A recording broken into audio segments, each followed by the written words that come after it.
Petani kelapa, jangan terlalu berbahagia dengan harga kelapa yang naik, sebab beberapa bulan terakhir harga santan di dalam negeri melonjak ratusan kali lipat. Bahkan di beberapa daerah santan mencapai 40.000 per kilo. Mengapa hal ini terjadi? Hal ini terjadi karena permintaan kelapa dari Cina meningkat drastis. Cina membeli dan memborong kelapa dari Indonesia. Pertanyaan berikutnya, untuk apa Cina membeli kelapa sebanyak itu? Ini yang menarik. Terjadi peningkatan tren minum susu dari santan di Cina. Di Cina minum susu tidak lagi sekedar minum susu sapi, tapi orang berbondong-bondong. Mayoritas orang memilih susu santan untuk menjadi minumannya. Baik yang langsung diminum ataupun yang dicampur dengan kopi dan berbagai macam jenis minuman lainnya. Karena penduduk Cina ini jumlahnya begitu besar, bahkan ada sekitar 1 miliar orang.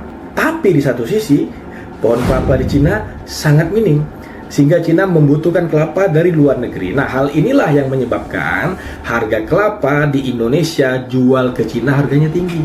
Tapi ada satu kemungkinan yang rasanya hampir pasti terjadi beberapa tahun ke depan. Kita tahu Cina bukan negara sembarangan. Cina negara yang visioner. Cina memiliki teknologi yang luar biasa.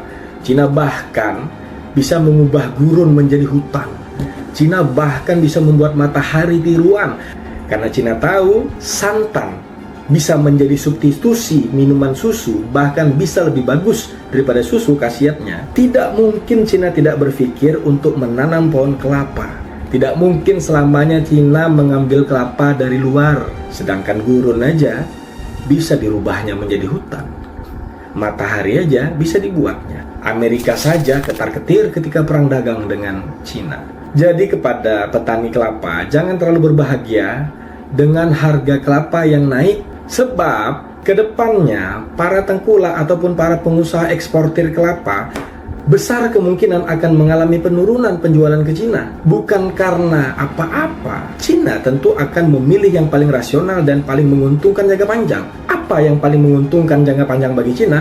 Bukan melulu impor kelapa dari Indonesia. Ingat, dia pasti mulai menanam kelapa dengan jumlah besar. Dan pada saat itu tiba, kita tidak bisa melakukan apa-apa karena pemerintah kita, petani kita, pengusaha kita hanya sibuk memikirkan ekspor tanpa memikirkan bagaimana rantai produksi dan pasar yang lebih luas. Bayangkan aja, coba saatnya kalau kita lakukan penjelasan kepada masyarakat, kita lakukan pendidikan kepada masyarakat, atau bahkan kita memproduksi produk yang sama, susu santan. Ini akan terjadi pasar yang luar biasa dalam negeri. Tapi sayangnya itu yang sekedar harapan. Pemerintah kita hanya cuci tangan, seolah-olah mereka telah berjuang menolak moratorium ekspor kelapa demi petani kelapa. Tapi sebenarnya itu adalah bukti bahwa mereka tidak bisa berpikir jangka panjang dan hanya ingin mendapatkan citra.